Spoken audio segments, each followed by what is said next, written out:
Golden and I have known each other for a very long time.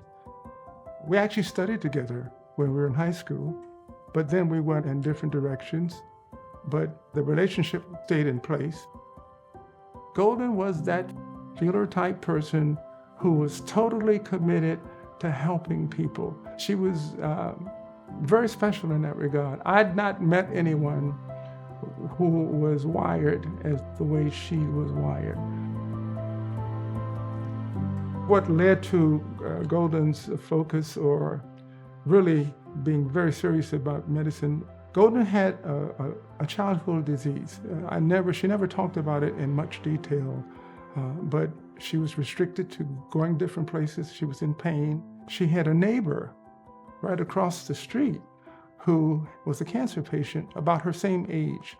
And she would tell me that she could hear her crying from pain. And her conclusion was that she was going to try to do something about those situations, her neighbors and her situation.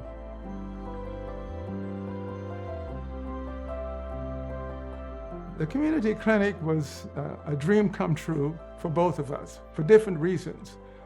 I was diagnosed with prostate cancer in 2002.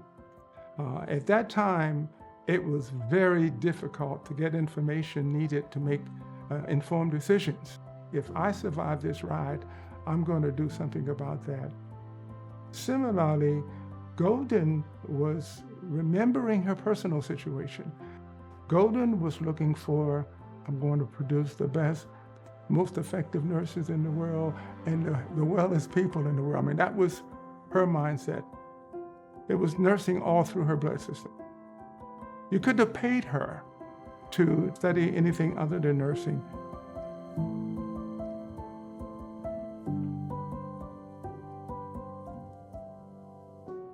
Golden had been off the line for 2 years. So she had to stay here in this house with me for 2 years because of her medical challenges. That was tough. I was delighted when I discovered our daughters wanted to give us an 80th birthday party. And we want to also have an opportunity to have Golden reconnect. That was worth $1 million. To have her go by and get a chance to hug and touch every single person. And these people were folk that she hadn't seen in 2 or more years in person. And she did something that I will never forget. She talked for about 30 minutes.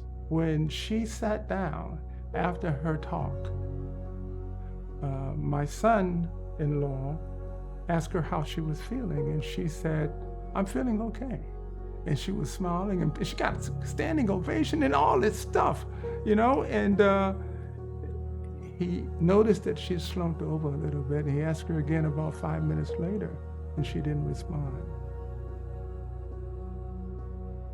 I went into a different place in my head. The next morning, I was there, and they told me she's 100% brain dead. I said, "Is her heart still beating?"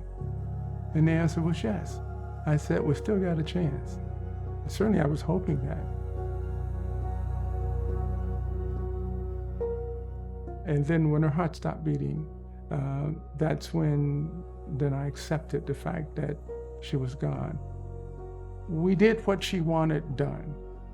If she had to go, that's the way she would want to go.